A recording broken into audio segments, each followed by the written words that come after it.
Ford. So, Speaking of interesting dealer experiences, you should tell the story of when you tried to get a Tesla. oh God. Okay. So reserved the test drive with a Tesla Model S. Went out. So they first off, keeping in mind that they're not allowed to sell Teslas anymore in Connecticut, because obviously the dealer networks here paid off the local politicians for them to pass a law. So Tesla was getting around that by just scheduling a test drive at your house. So they'd bring the car in, but it wasn't a test drive; it was a demo. So they'd come and just show you the car, and then you actually got to test drive it.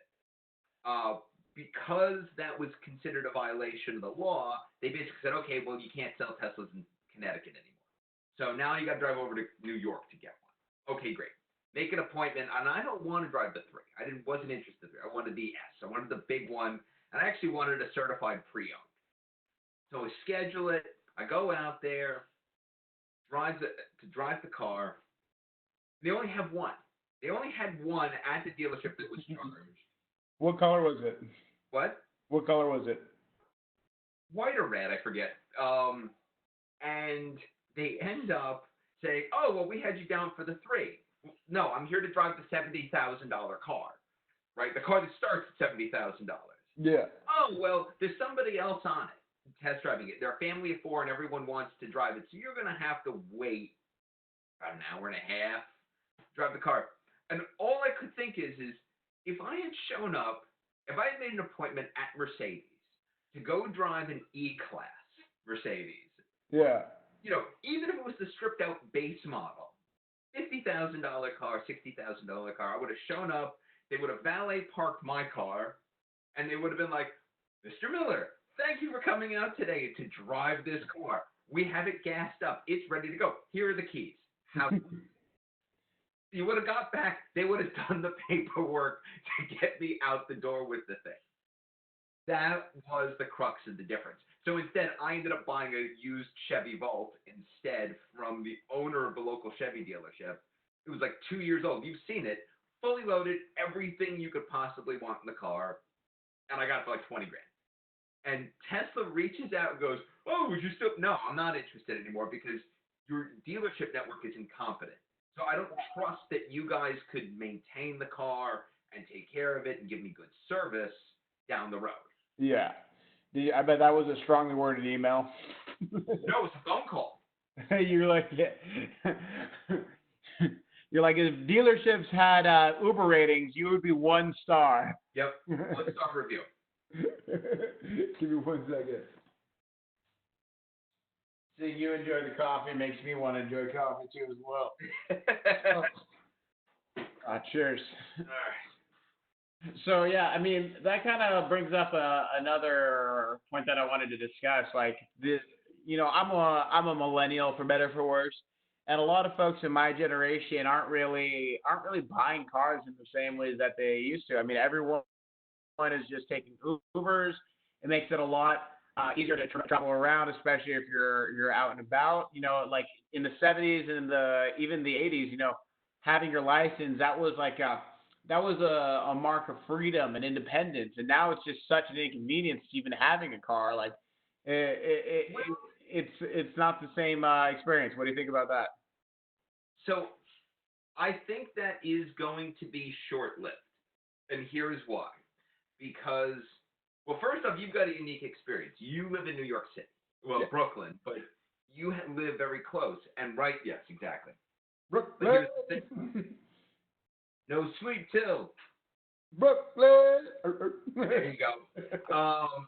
No, I think one of the challenges of that is until you get married and then once you buy a house. And what you're seeing is more millennials, and I'm the oldest of the millennials, you're on the younger side, are getting married. They're having kids, and they're buying houses. And once you buy a house and you start thinking about, do I want to continue to live in the city? Well, now I got kids. Now my kid's got to go to a good school. Tell you, Greenwich School Districts is superior to Brooklyn school districts. So people. Yeah, but I mean, they're not going to be able to join any gangs in Greenwich. Like how are the kids supposed to learn the metric system? Right. But here's the funny bit. What our our generation is doing is they're buying terrible cars. They're not buying good cars. They're buying Subarus.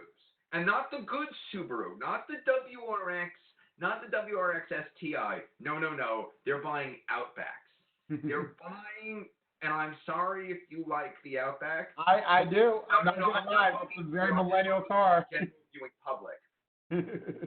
They're it's historically owned by terrible drivers, and it's really, really bad drivers. There are some exceptions, I'm sure, Yeah. but a lot of them are horrendous. And fighting with them on the road. The car show was great, but I knew there were going to be a ton of people from the surrounding area in New York coming to this show because it draws a huge crowd. I did not take the vet to that show.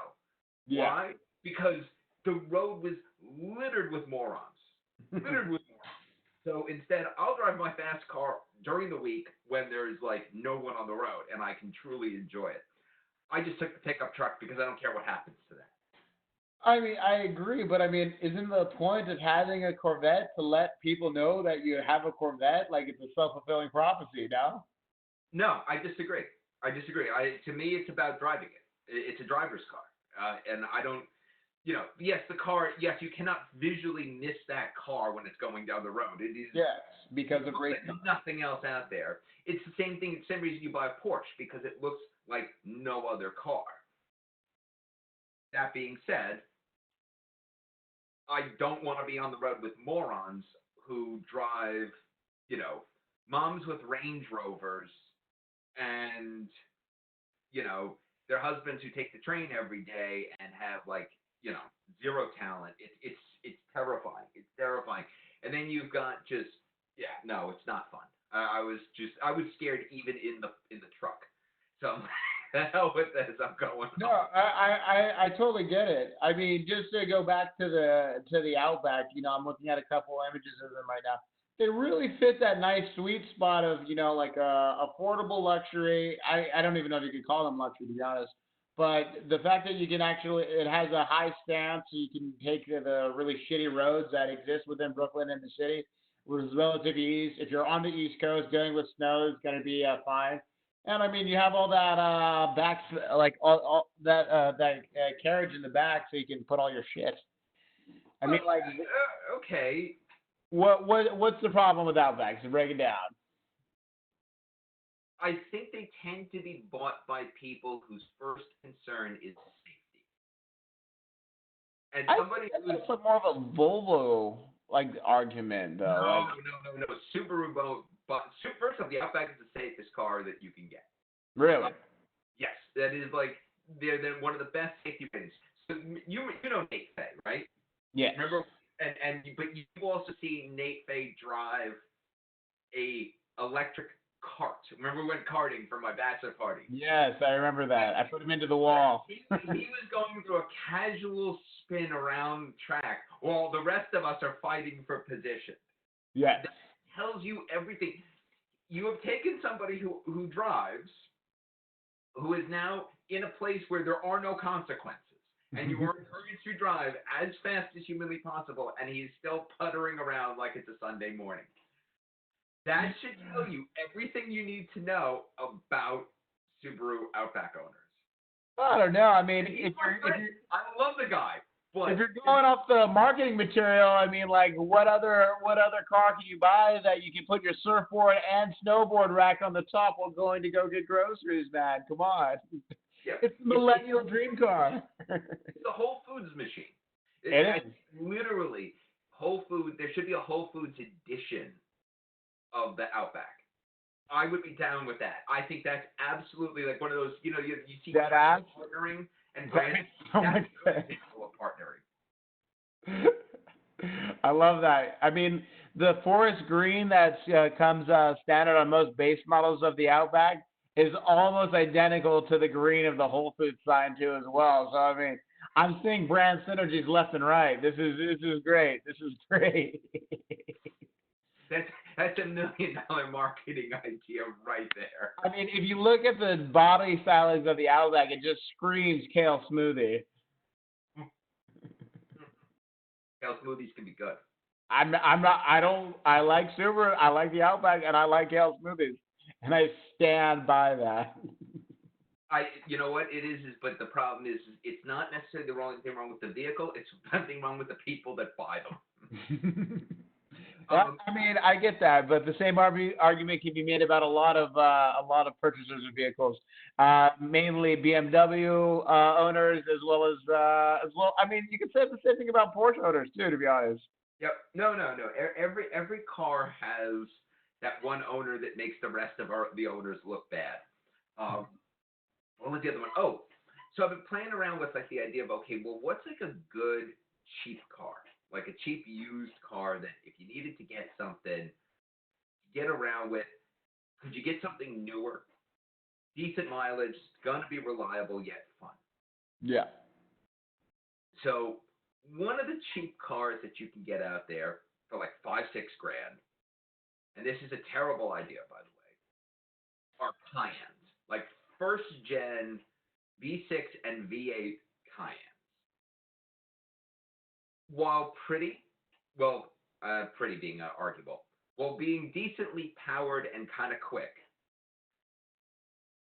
my Go only on. concern is the level of maintenance to keep that thing going. I mean, yeah, I could see that. I could see that. I mean, for my cheap car pick, I would actually go with something a little bit more um, foreign. I would probably say like a Hyundai. Those are pretty reliable at this stage. But I actually was going on the Enterprise car secondary car sales site online because I wanted to see, where could you get like a certified pre-owned car that you have a lot of data on, and actually found a 2018 Ford Fiesta SE hatch for 12,000. That's not bad. 42,000 miles on it. I mean, that's pretty good. I'm not gonna lie. See, It's a little four banger. Come on, you can't go wrong. so what's amazing actually is what you can get a used Volkswagen Jetta for Okay, let's do a quick search for this. on Auto Trader. Auto Trader is actually a really good example of this. You can get like a 2018 VW Jetta for 14 grand. Like no mileage on it and a manual transmission. You could buy a 2012 or 2013 with the manual transmission, the leather interior, the upgraded sound system for I think it was I found one for as low as $7,500. Wow, they actually That's are not a good idea. extremely cheap. I'm seeing them. I'm seeing some pretty affordable options for the old Jetta. The only issue is being that they're foreign. Like let's say like you have an issue with the transmission, the fixing costs associated with that are going to be pretty high. Right. I guess the question is though if it's a newer car. I mean, new cars these days you can expect to get 150,000 miles out of a modern car without many issues or travails. So I guess it's not that risky to buy an 85, 90,000 mile Jetta for 7,500 because if it gets all the way to 150,000 and then it has a real problem, okay, well, fine, whatever. You got your money's worth out of it. Yeah, I mean, I'm seeing some for nothing. I can get like a good one, like a 2016 Volkswagen Jetta 1.8 Sport for 11,000 with 3,100 miles, and that's Long Island City. That's a 3-star though. Now a 4.5 star is a 2012, and you can get that for about 8,000, $7,997. Yeah, that's what I'm saying. It's I don't know, man. I mean, any of those like early aughts cars, like anything from like 2000 to 2010, there's not a lot of good looking cars in that era for that price range. I'm not gonna lie. I don't know. I don't know. There That was Camry, that like you know, like I don't know, like in the late '90s, they had that bubble aesthetic with a lot of the cars when they were first testing out the different plastic bumpers. I feel like there's still a lot of that in some of these car designs.